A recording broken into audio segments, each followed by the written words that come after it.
children, murder, genocide, mechanics of death, all through the sky.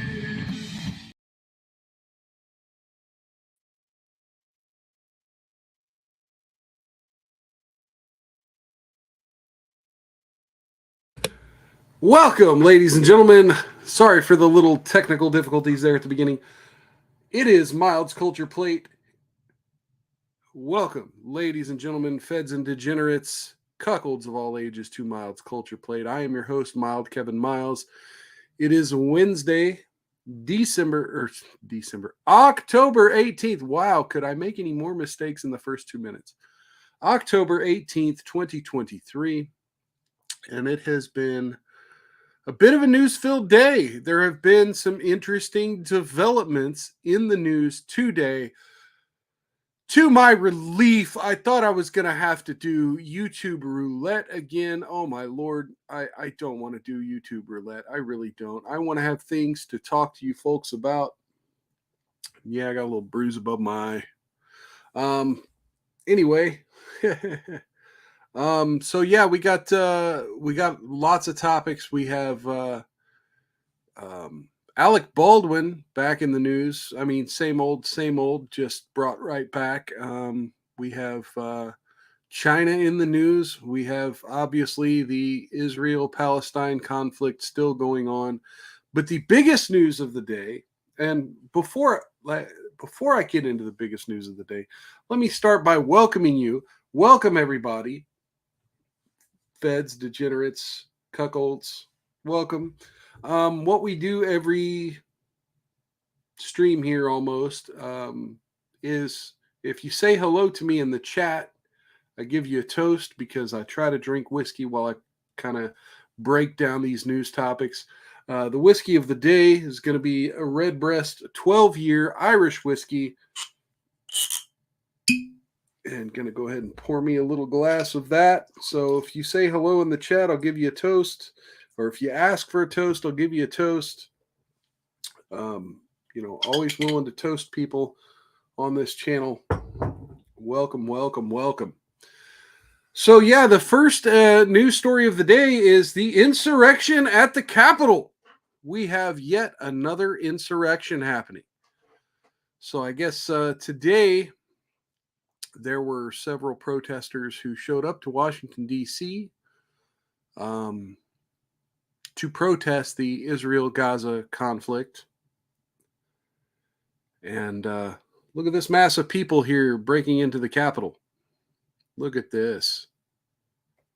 So let's kind of start with this video, see what's going on here. See if these people deserve 22 years for their involvement.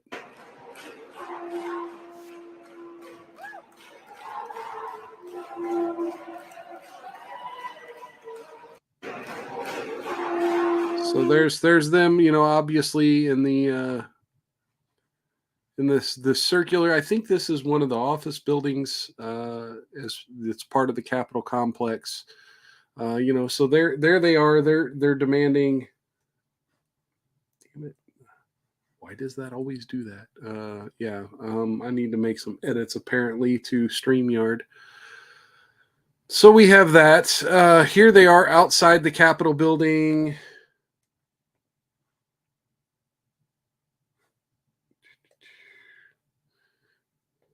And again, this isn't my video.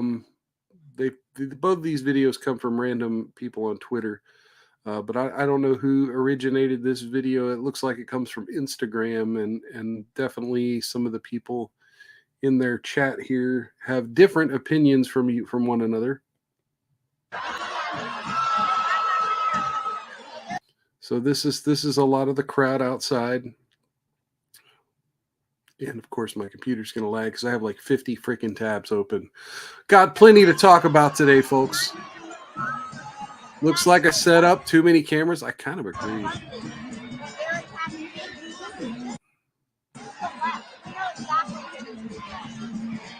They are not for peace at all. Look at their signs. Look at their signs. Ceasefire, ceasefire, ceasefire. Give back the land. Zionism is terrorism is what they say. They support murdering innocent women. Oh, I guess this is Marjorie Taylor Greene. They don't care about the people that were murdered in Israel. They are strictly for pro-Palestine, which is pro-Hamas.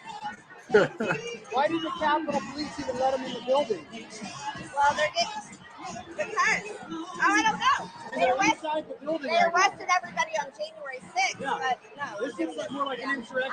I gotta go back to my office for safety. Ben. Gotta go back to my office for safety. So yeah, Marjorie Taylor Greene. I know a lot of conservatives like Marjorie Taylor Greene. She's okay, but definitely some of the things she was saying in that video, I don't necessarily agree with.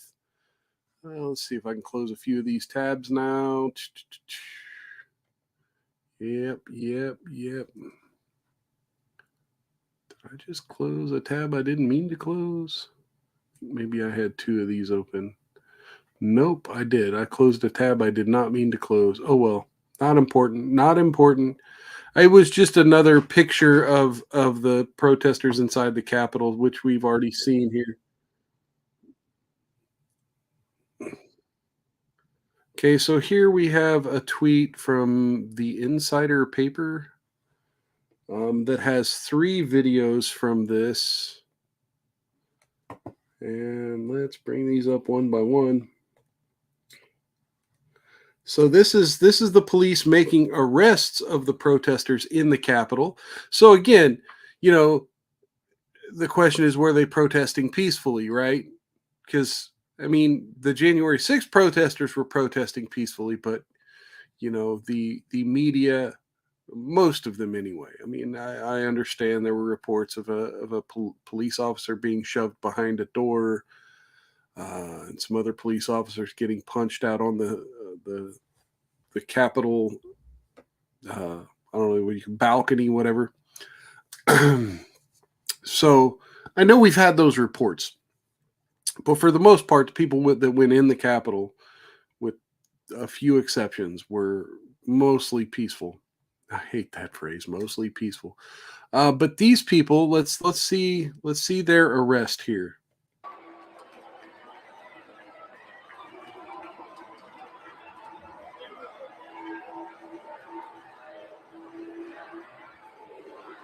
Oops.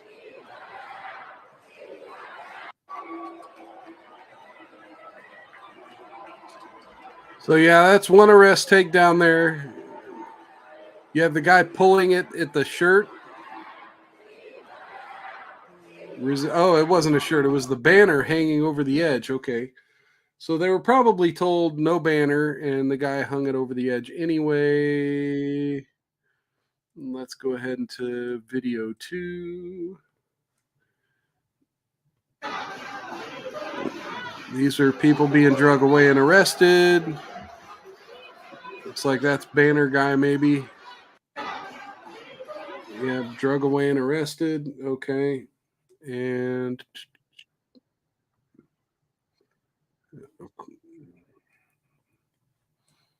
okay, 13 more seconds here.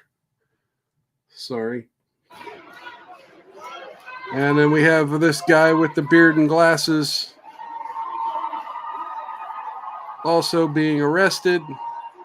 Not sure what they've been charged with. I haven't necessarily seen a news report on those arrested, but again, they're arrested for protesting inside the Capitol. I mean, I heard that Capitol Police were beefed up this time, that they were aware there was going to be a protest. Shout out to Nick Ricada. I'm not sure if he's watching, but he just gave me a shout out in his own chat. So yeah, I mean, we got these protesters. Time will tell. We'll see if they get 2 years to 22 years. Man, I've clicked pause on that 3 times. Let me go ahead and just close it. So speaking of prison, we got another story. I didn't, again, I don't have much to say about people protesting in the Capitol because, like I said, as long as they're being peaceful, I don't know what those people were rounded up and arrested for. I don't know how disruptive they were being. I know a lot of that did take place shortly after the House vote for the speaker today. So I don't know if they interrupted any official proceedings. I think that's what a lot of the January 6th protesters were charged with, was interrupting official proceedings. But let's look at this next news story about someone who is getting 7 months in prison for posting fake Hillary Clinton election ads telling people to essentially stay home on election day. This is from the Daily News. A far-right Twitter troll who posted fake ads telling Hillary Clinton supporters they could vote in the 2016 election by text was sentenced to 7 months in prison Wednesday. Douglas Mackey was convicted of election interference in March. Hang on, need some whiskey for this throat. Cheers, everybody out there. After a trial drew the attention of anti-extremist groups and right-wing politicians and pundits, despite his arguments in court motions that his activities were protected First Amendment speech, Brooklyn federal court judge Ann Donnelly countered that he was being sent to prison for, get this, conspiring to take away people's right to vote. You are not being sentenced for your political beliefs or expressing those beliefs, she said. Each one of us has the right to hold opinions and express those opinions. Rather, she said, he used an insidious method of spreading lies to deceive people out of voting, describing it as nothing short of an assault on our democracy. So we have an image that he is alleged to have tweeted here. So at the Ricky Vaughn, thanks for spreading the word. MAGA, I'm with her. Vote Hillary from home. Save time and avoid the line. And then Mackey, whose wife just gave birth Tuesday, will have to surrender to authorities on January 18th. Donnelly denied his request to be free on bond pending appeal. Wow. We look forward to Doug's vindication on appeal, his lawyer Andrew Frisch said after sentencing. Mackey declined comment. Former Manhattan resident living in West Palm Beach, Florida, gained fame and influence on the internet as Twitter user Ricky Vaughn, posting under the avatar of Charlie Sheen's character from the movie Major League, wearing a MAGA hat. Jurors saw his past Twitter posts, which include vile anti-black. Okay, hang on. New tab. Got to see this. Okay, hang on. We got to branch off here. I missed that part. Okay, so I'm going to let you guys hang on that screen for a minute, and I'm going to read this other article for just a second. Here, let me just bring that down for a second. Okay, so during his cross-examination, Assistant U.S. Attorney Eric Paulson showed him a string of tweets from the months leading up to 2016 election, suggesting that vote by text images were deliberately aimed at fooling black people and women. And then black people will believe anything they read on Twitter, and we let them vote why, he wrote in one tweet, posting under screen name Ricky Vaughn. It is now impossible to argue that blacks will not as a whole believe anything they are told, he wrote in another. Wow. When pressed on whether he believed what he wrote about black people being gullible, Mackey called his posts hyperbole. I think it's an exaggeration. I don't know if they're more gullible than anyone else. There are a lot of gullible people on Twitter. I exaggerate a lot on Twitter. One fake ad he posted, we're going to see that. Never mind, I'm going to skip that for now. Let's see, where's the women? Where's the women thing? Mackey was a member of several message groups with names like War Room, with fellow troll Microchip. I don't remember what the... Okay, so why did you choose the one with the black woman? No reason. Random choice.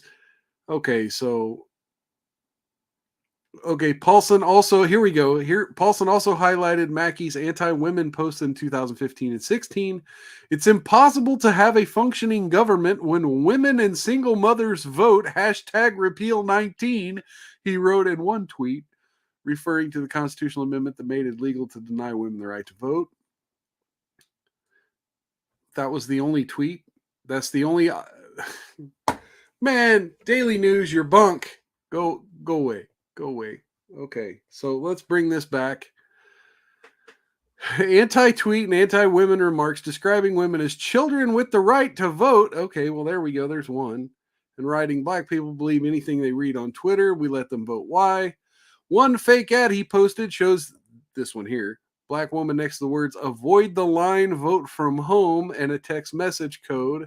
Another has a similar message written in Spanish next to a woman using her phone. Oh no, does that mean Latinx people are supposed to be like addicted to their phone or something? I don't understand. Look, I get the black people one, and maybe even the women or children one being offensive to these journalists, but I mean, these are kind of milquetoast. These aren't even super spicy jokes. But yeah, so this guy now gets 7 months in prison starting in January, and if his appeal doesn't get rolling before then, he will have to do some time. And you know, appeals courts don't exactly move very fast. So we have a chance to make this election make America great again. Yes, you have a chance in this election to make America great again by kicking Cher out of the United States. Cher says Trump's re-election would drive her out of the United States. Cher is vowing to, I mean, all these celebrities do this every fucking election cycle, right? Cher is vowing to exit the United States if Trump wins the 2024 election. I almost got an ulcer last time, the singer said of Trump's time in the White House during an interview with The Guardian. If he gets in, who knows, Cher said. This time I will leave, the Grammy Award winner declared. The performer has been a long-time vocal Trump critic, calling the 45th president an effing traitor, saying in a 2018 interview he had done so much damage to the country. Because, you know, we definitely want to set national policy by whether or not Cher feels icky by these people. Shout out to, hang on. Your whole name's not showing up in my chat window. Hang on. No agreement, no consent on Rumble. Cheers, brother. Welcome. I vote for her to be, publicly yeeted. Yes.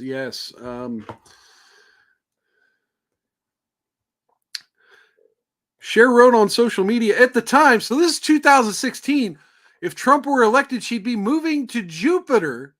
Well, why aren't you on fucking Jupiter? Get the fuck out. Other stars who made a similar promise in 2016, Miley Cyrus, Samuel L. Jackson, Chelsea Handler, and Amy Schumer. Get the fuck out. Get the fuck out. Wow. Just wow. So in other election news, this is from the New York Post. That was from The Hill. We have a couple other articles from The Hill to cover here in just a minute. Oh, that's great.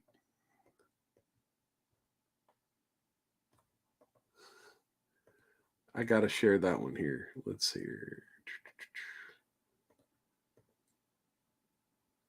This might get me yeeted from YouTube, but I don't care. Yep, we got that. Okay. All right, so let's share this one here from the New York Post. So there's been a lot of talk about this potential candidate here. RFK Jr. comes out in favor of reparations, carving out a lane to Biden's left.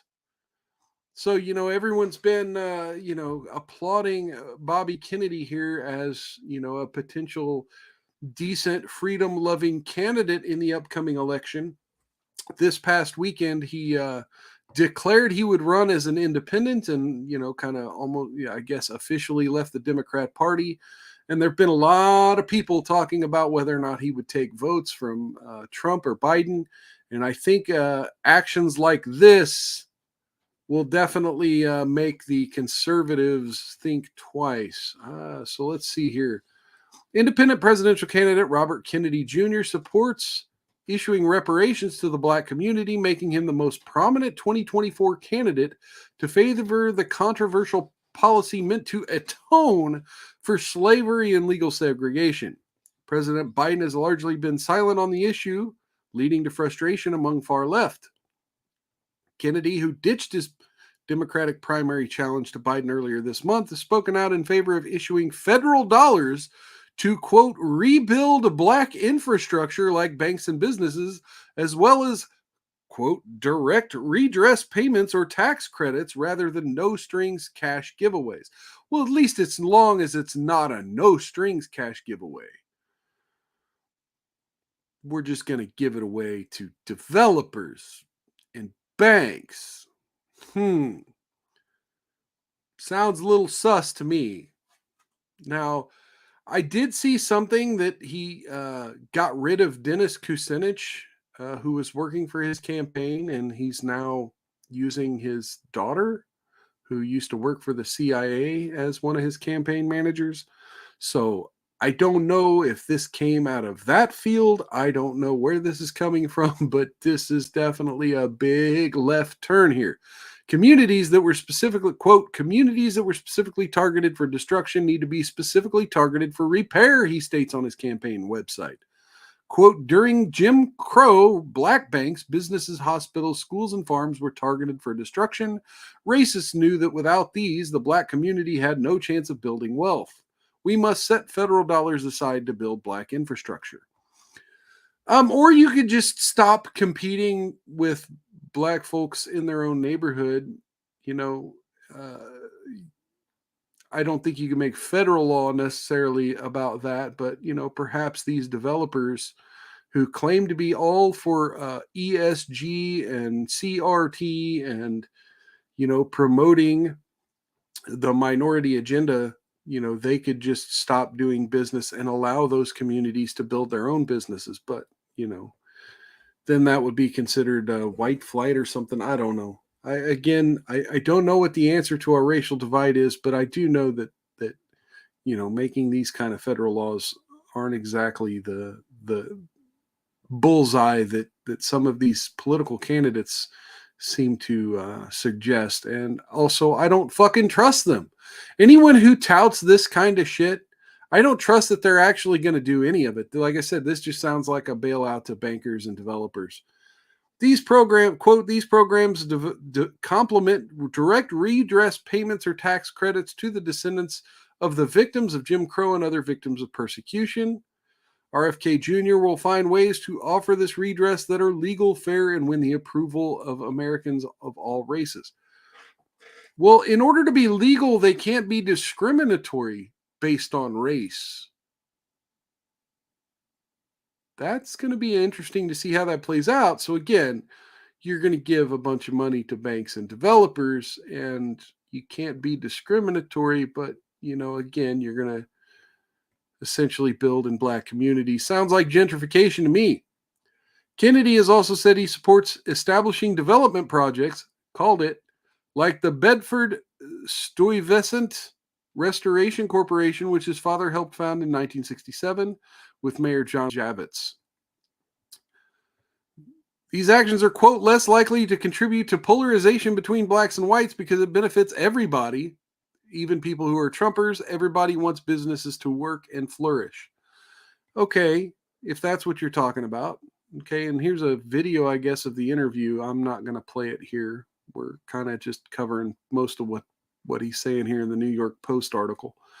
69-year-old son of late Attorney General and Senator from New York has courted traditional Republican Democrat voters, raising concerns the environmental lawyer and anti-vaccine activist may take votes away from both major party nominees next November.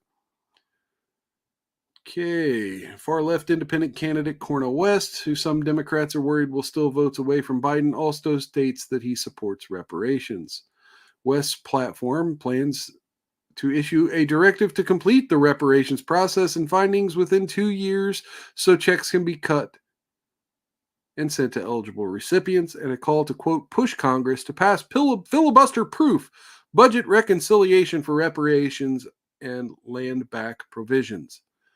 RFK Jr.'s campaign did not immediately respond to an inquiry about specifics of his plan. Well, because, who needs to be specific when you're basically just pandering, right? Just pandering. So we've been having, as I mentioned, the Capitol building today had a vote for the Speaker of the House. And we have 6 Republicans who have changed their vote from the last vote, which was, I think, yesterday. So we now have six Republican House of Representative members, 6 representatives of the Republican Party who have now changed their vote for Speaker of the House. And from the Hill, Rep. Jim Jordan of Ohio fell short of the 217 votes needed. Go away, video. What the hell? To be elected Speaker of the House for a second time Wednesday, with 22 Republicans, 2 more than yesterday, siding against him.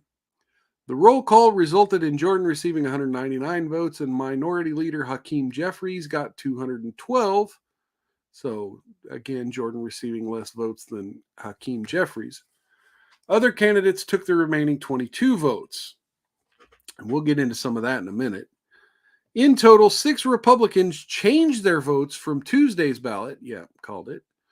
4 turning away from Jordan after previously supporting him, and 2 voting for him for the first time.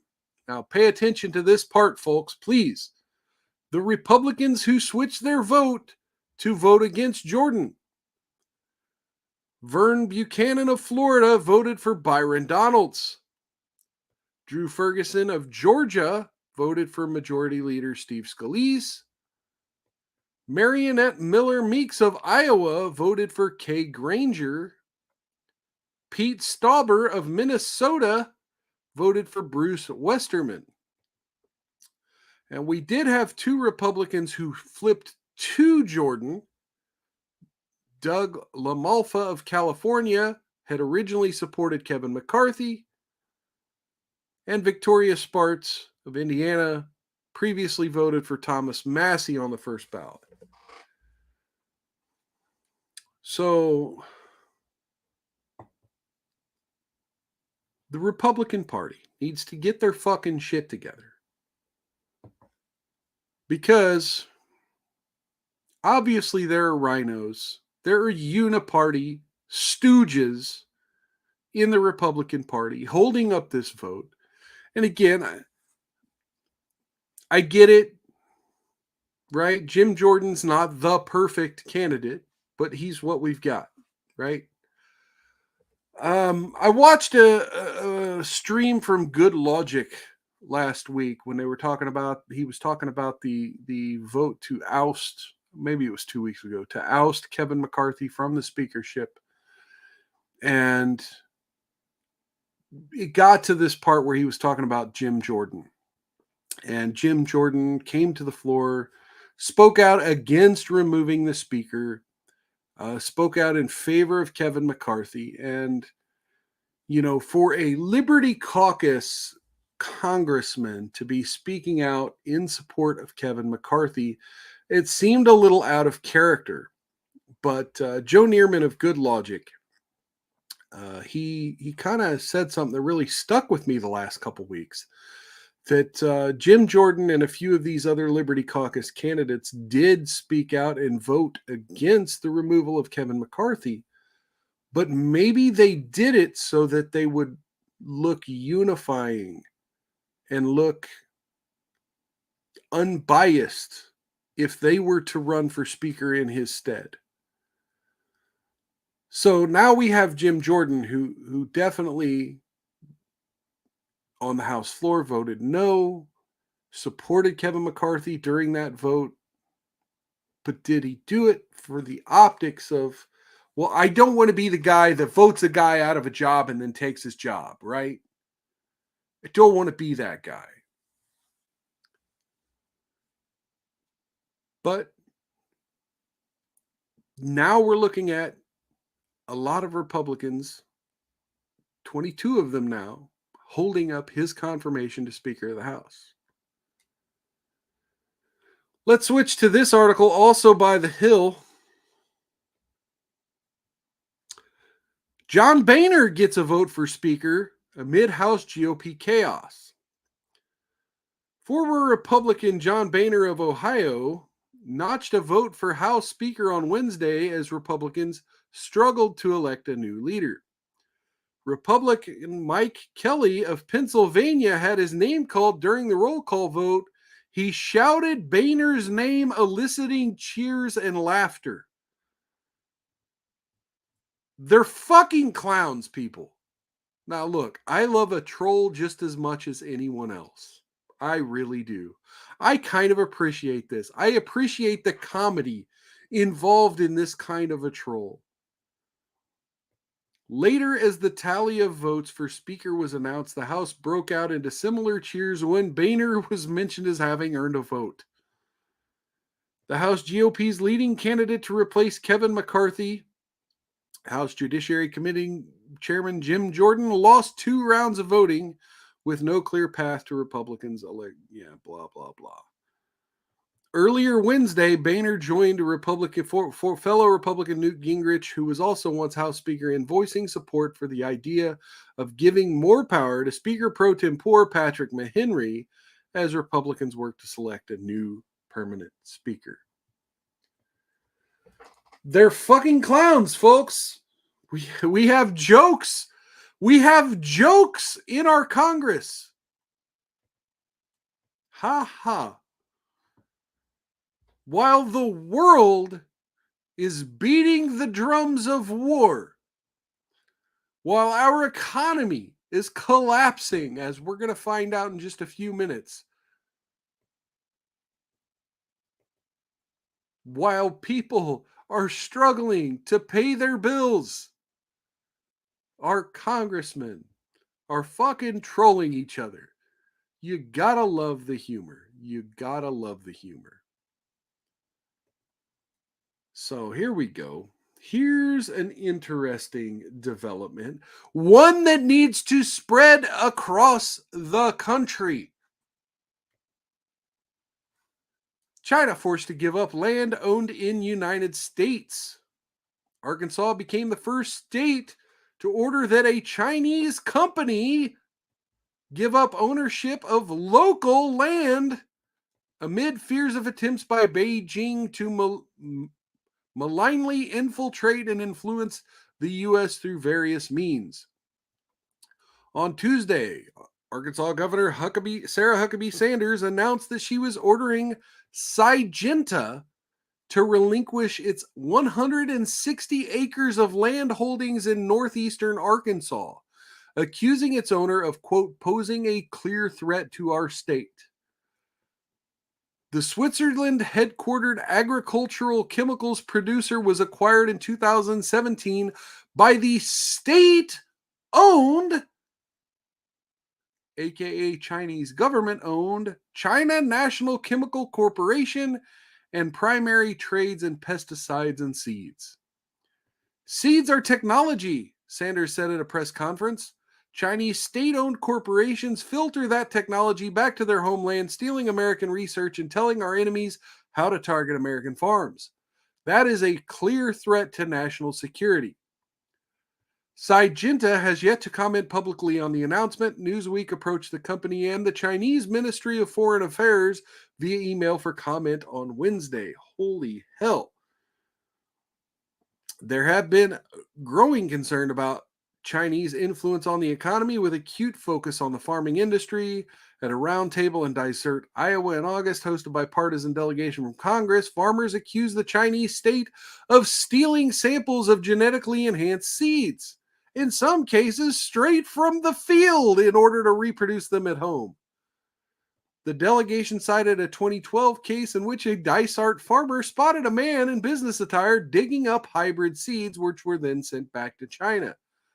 Mao Heilong was later arrested by the FBI for stealing agricultural trade secrets and convicted of various crimes related to the long-term conspiracy in 2016. The FBI estimates that Chinese intellectual property theft costs the U.S. economy between $225 and $600 billion a year, describing them as the world's principal infringer of proprietary knowledge. Wow. And here's a tweet from Suckabee. Oh, that was unfortunate. I'm sorry, Sarah Huckabee Sanders. America's enemies are on the march. They are smart, they are brutal, and they will stop at nothing to harm our country. Arkansas is the first state in the country to fight back and kick a Chinese-owned company off our farmland. Official figures show Chinese investment in U.S. land make up less than 1% of land under foreign ownership.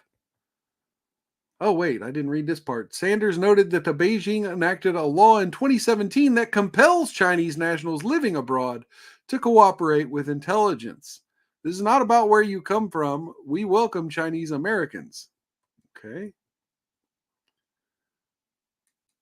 National security fears were raised earlier this year over a parcel of land 12 miles from Grand Forks Air Force Base in North Dakota, held by the Binsu headquartered Fufeng Group, where the company hoped to build a wet corn milling plant. Since then, questions have been raised about a mysteriously owned company which has been able to buy land bordering Travis Air Force Base in California. There have been several recent legislative efforts to limit Chinese ownership of U.S. soil. In May, Florida introduced a new law banning Chinese nationals from buying land within 5-mile radius from military installations. Other states should follow suit and refuse to let the Chinese communists own American land, Republican Senator Tom Cotton wrote on X in response to Sanders' announcement. Holy hell. Folks, it's time to at least take back the parts of the country owned by our enemies. That's the least we could do. And if our politicians are too busy making jokes on the House floor, nominating John Boehner for Speaker of the House, instead of getting their asses back to work and passing legislation like they passed in Arkansas, then to hell with them all. Primary each one of these goons. So, let's talk about money. How far has your money been spreading lately? You been able to buy what you used to be able to buy? Of course not. Just like this gentleman here in a, I don't know if you call this a TikTok, a YouTube short, whatever you call this. This was on Twitter. This next guy here, went to Costco a year ago. Started taking pictures of random prices, right? Or taking video of the shelves, random prices. He decided to go back to Costco and kind of do a progress report. On where those items are now. Those exact same items are priced at right now. Let's see what he had to discover. Cheers to Talk with Sally in the chat. Welcome, welcome. This man reveals the true food inflation by comparing prices with the price tags on photos he took a year ago. So I'm walking around Costco here and I'm noticing these prices. For example, these Madras lentils, $15.99. I bought those Okay, $6.99 to $15.99 for lentils.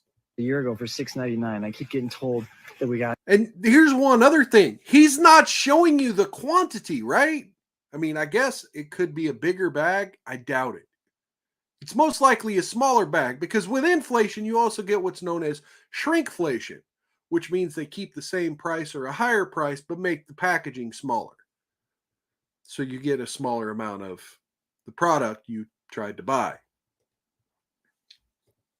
Okay. Let's see what else he found at 6-7% Costco. inflation. You got to be kidding me. Let's look at what else we got going on here. We literally bought this chicken broth. 2 months ago, 2-month price increase for this 69. 2 months Swanson ago. chicken broth. Wait, I didn't see the other price. Oh, I guess he didn't have it. Okay. So here we got Hellman's mayonnaise. He's got a picture of it, $4.99. It's now $9.99. Doubled in price. Doubled in price and added a penny. And back then they had a $2 off. Okay. $2 off was $6.99. Okay, so this is a little disingenuous. So it was $6.99, but still $9.99. That's a 50% increase. More than a 50% increase. Dang, this is the flour. $5.99 to $12.49 for a big bag of flour. That's 25 pounds. Let me make sure this is the same shit here. I want to make sure because, if you're going to compare, I used to criticize the feminists who argued about the pink tax.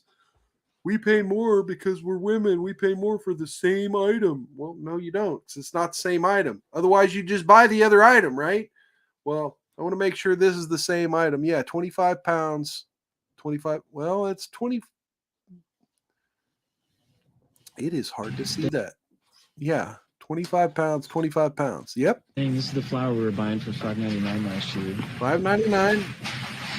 And now it's $12.49. So yeah, it increased 100%. Salted butter quarters, 4 to 1 pound, $9.49 to $13.59. Look, I've been buying unsalted butter quarters from my local grocery store on sale for a lot cheaper than this. So, folks, your results may vary. The government has its own math that they manipulate in a dodgy way. Okay. This math. So that's our small look at inflation. You know what else? You know what's not inflating right now? Housing prices. Don't get me wrong, housing prices are still high as fuck. But they are on a steady decline. In fact, I think they're 7% lower than they were last year. So housing prices aren't inflating, they're going down. Why are they going down? Well, let's look at this here.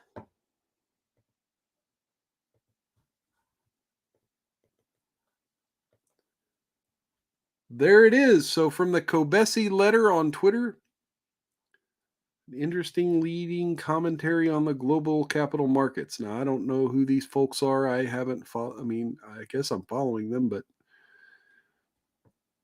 there it is. For the first time in 23 years, 8% mortgage rates are officially back.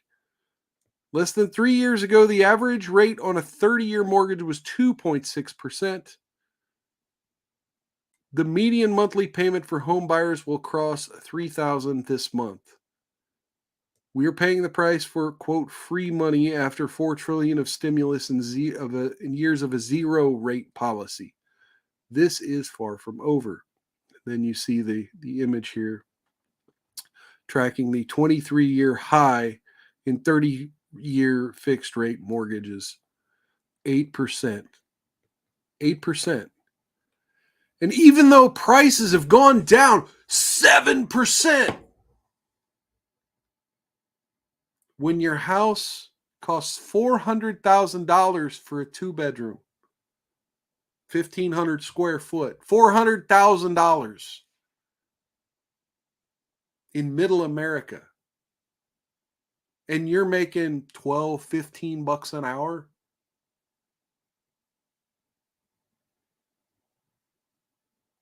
it's bad enough. But then to pay a compounding mortgage rate of 8% a year,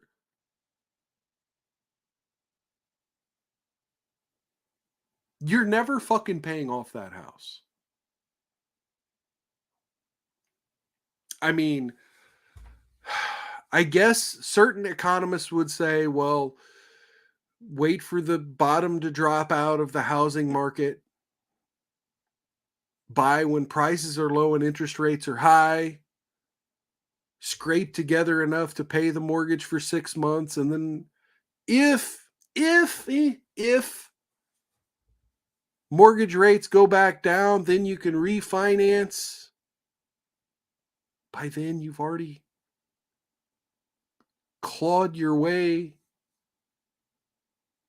into practically no equity in your home.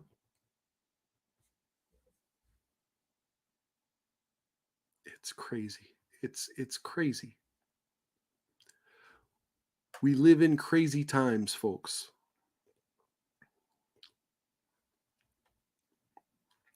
Now, let's get into our main topic here.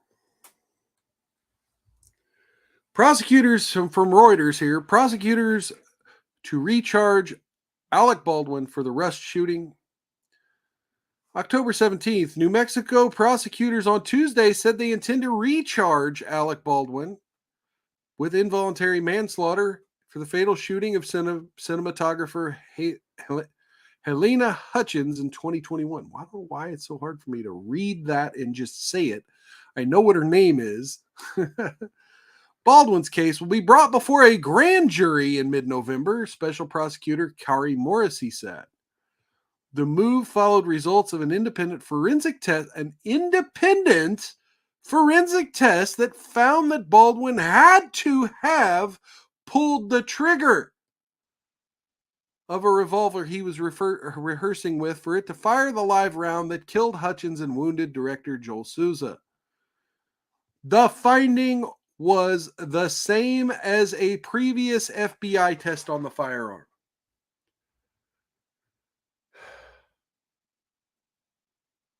The government has tried hand over fist to make this go away. They're performing the same test multiple times.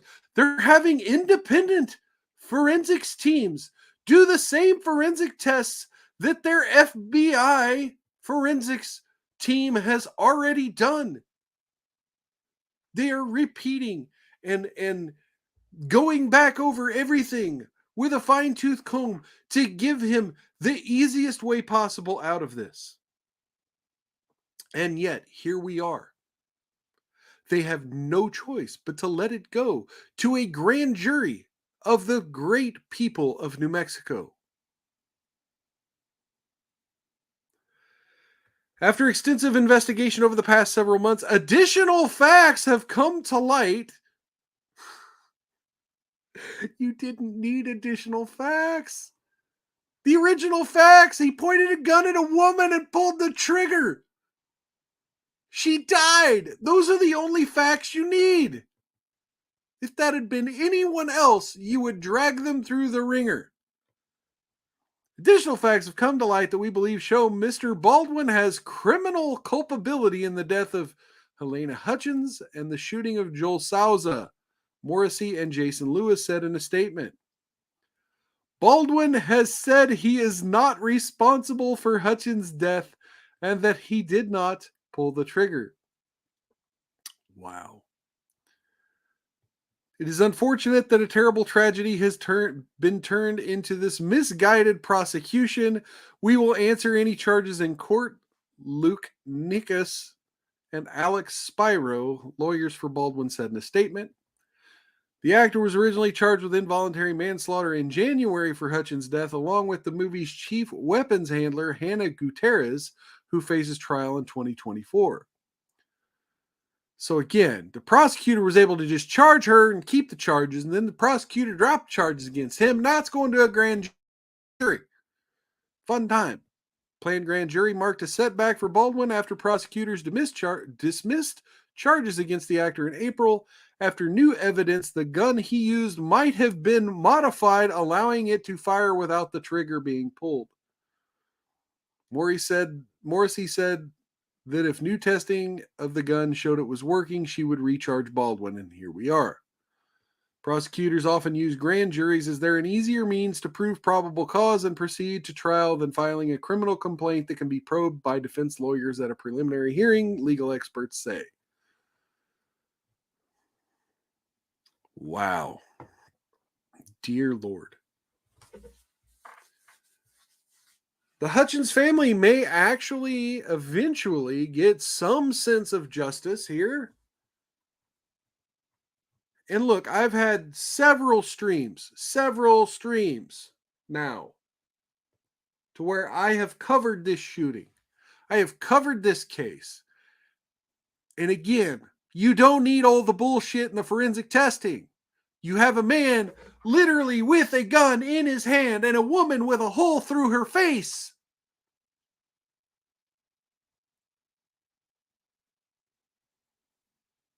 That is a prima facie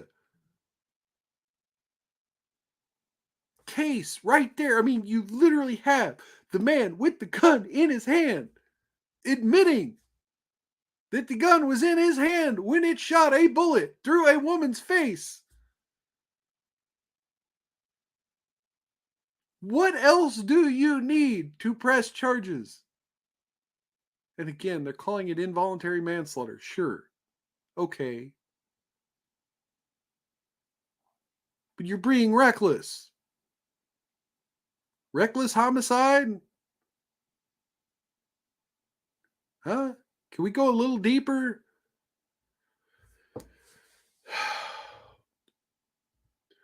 So yeah, what did we talk about today? We talked about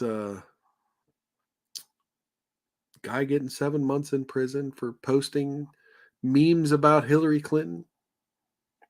Cher saying she's going to leave the country yet again if people go MAGA. So please make America great again. Again, I'm still on the fence for who I'm going to vote for, but Cher just helped move me another 20 feet toward Donald Trump. We got RFK Jr. saying that if he becomes president, he's going to push for reparations. Not for black folks, but for developments of banks and businesses in black communities. We had John Boehner getting a vote for Speaker of the House, and Jim Jordan not getting enough votes for Speaker of the House. And I guess Hakeem Jeffries also not getting enough votes for Speaker of the House. And forgive me for being just fucking cynical enough that I think some of these uniparty rhinos might just vote for Hakeem Jeffries before they vote for Jim Jordan. Terrifying. We got Arkansas kicking China out of their state. And of course, we got inflation being crazy and home prices, mortgage rates reaching 8% for the first time in over a decade. The good news is, at least Alec Baldwin, of all people, might have to face some justice for what he's done. Because quite frankly, all of these other injustices will probably go unpunished. I definitely hope that cat in the Hillary Clinton meme story gets a fast track appeal, because that's just the idea that you can't make a joke about election day because that's, quote, taking away someone else's rights is fucking terrifying to me.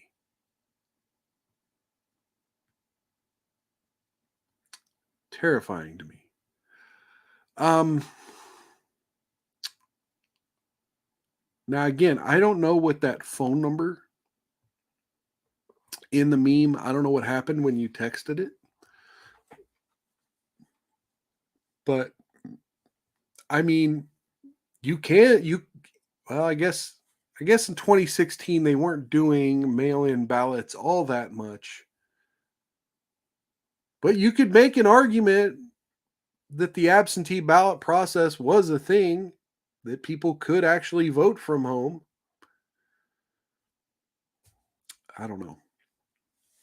Hopefully he has a robust defense attorney who is able to convince some of these people. Let's see, this is Florida,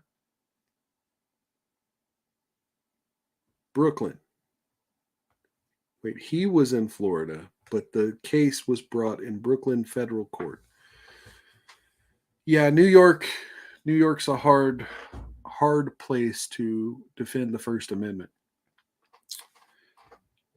Anyway, as people like Nick Sandman and so many others have found out, it's easy in other states that may have, stricter laws on defamation, but New York, it's practically hard to get New York, the federal courts and district courts in New York to respect the First Amendment whatsoever. Anyway, once again, cheers to everybody who showed up today. Salute to you, especially all the new subscribers that I've gotten from Gilded, the Gilded app. It's nice to be part of a community of other Rumble supporters, which, Sally, if you're still watching, ask me for the link. I'll hook you up in there.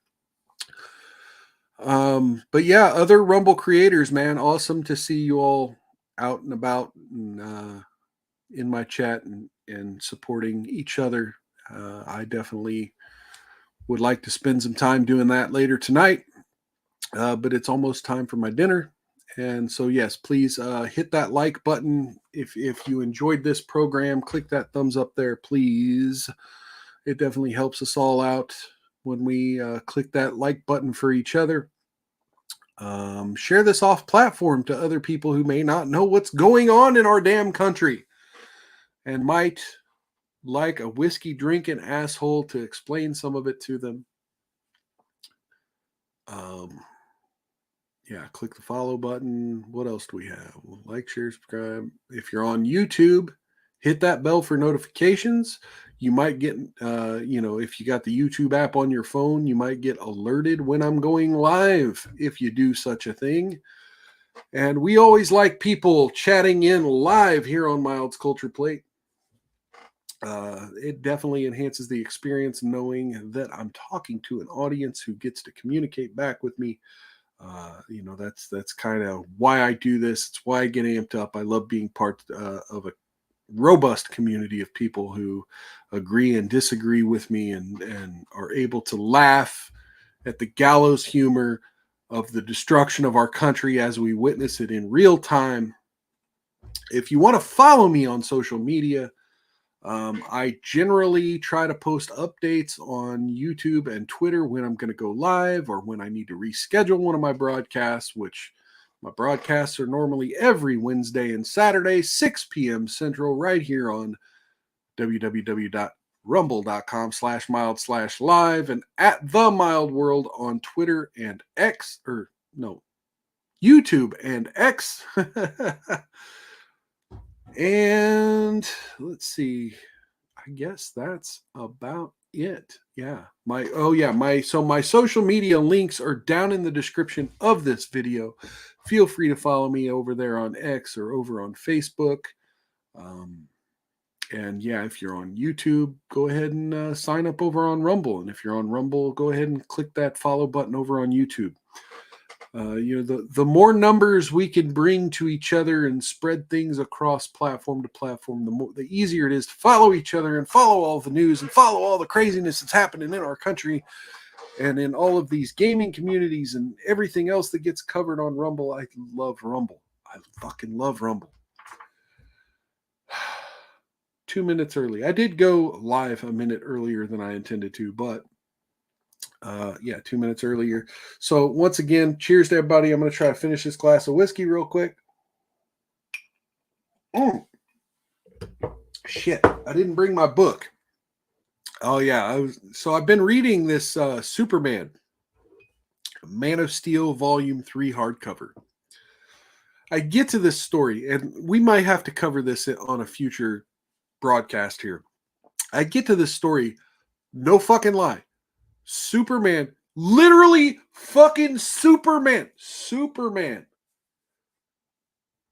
falls in love with this chick in a wheelchair, right? Saves her life twice. Finds out she's a fucking mermaid.